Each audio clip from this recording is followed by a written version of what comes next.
Please, just hear us out and read this well.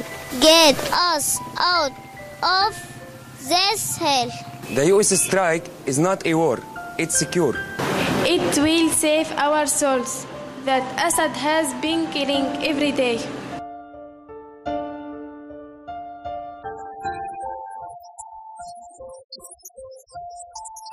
And I promise you, it is not the first or last time he will be using chemical weapons against us, against women, against children. But you should feel ashamed because you can save our lives, but you never want to try. If you are really against the war, then you should support the US strikes that can actually end the war. We only asked for freedom and democracy. Is that really much? Is that a crime?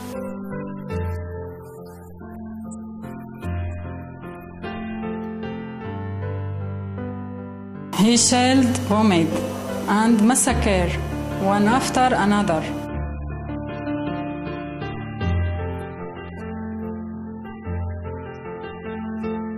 But he can't kill our dream.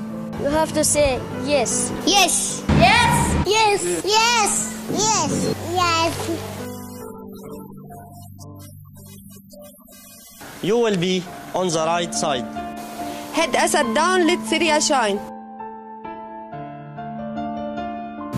The ultimate tragedy is not the oppression and cruelty by the bad people, but the silence over that by the good people. Martin Luther King Jr.